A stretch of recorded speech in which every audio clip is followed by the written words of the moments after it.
Hello दोस्तों। इस कहानी का नाम है रमेश और पायल की अधूरी प्रेम कहानी। इस कहानी को मैंने खुद लिखा है। जब आप इस कहानी को सुनेंगे तो आपकी आंखों में आंसू आ जाएंगे। ये कहानी रमेश नाम के एक लड़के की है जो अपने माता पिता और दो भाइयों के साथ रहीमपुर में रहा करता था। रमेश छोटा होने के कारण घर में सबका लाडला था।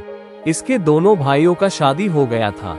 इसका पूरा परिवार खेती बाड़ी का काम किया करता था, लेकिन रमेश को बांसुरी बजाना बहुत पसंद था। वह अक्सर अपने दोस्तों के साथ गाय चराते वक्त बांसुरी बजाया करता था। एक दिन रमेश अपने दोस्तों के साथ गाय चरा रहा था, तभी उसकी नजर एक लड़की पर पड़ी। रमेश उस लड़की को देखते ही उसे अपना दिल दे बैठा, जिसका नाम पायल था। अगली सुबह पायल अपनी सहेलियों के साथ में खेतों में घूमने आई, जहां रमेश को बांसुरी बजाते देख बांसुरी धुन में लीन हो गई। रमेश और पायल एक दूसरे को पहली नजर में दिल दे बैठे थे। दोनों एक दूसरे से बातें करने लगे और अब उन दोनों की मुलाकातें और बढ़ती गई और उनका प्रेम एक दूसरे के लिए और भी बढ़ता चला गया। पायल अक्सर घर से यह बहाना बना के आया करती थी कि वो मंदिर जा रही है। एक दिन पायल के चाचा बलबीर सिंह ने दोनों को मिलते हुए देख लिया और ये बात जाकर पायल के पिता केशव सिंह से बता देता है। जब केशव सिंह को पता चला कि उनकी बेटी एक मामूली चरवाहे से प्रेम कर रही है, तो उन्हें बहुत बड़ा धक्का लगा। केशव सिंह अपनी बेटी को खूब समझाया कि वो किसी अमीर घर के लड़के से शादी के लिए मान जाए, पर पायल नहीं मानी।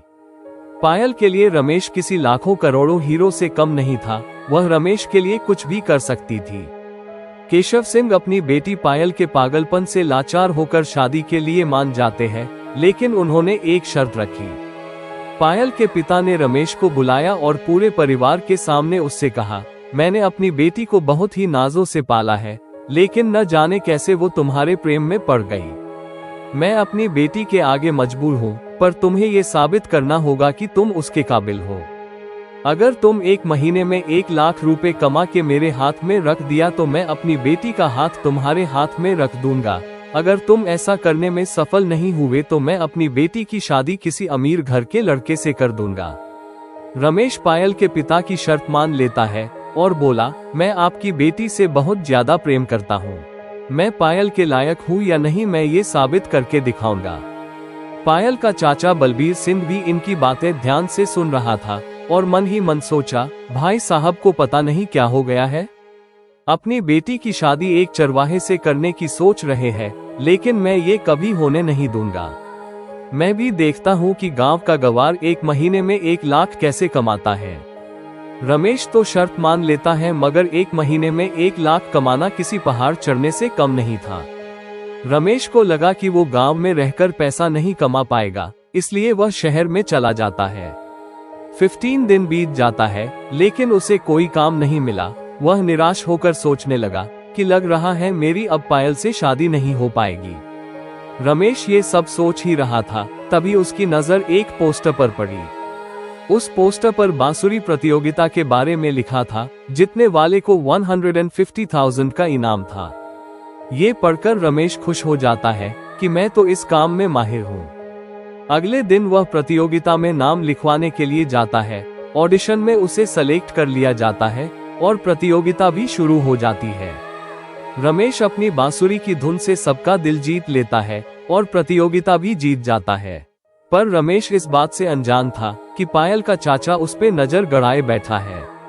रमेश पैसा लेकर पायल की घर की ओर निकल ही रहा था कि रास्ते में उसके चाचा ने गुंडों से घिरवा देता है।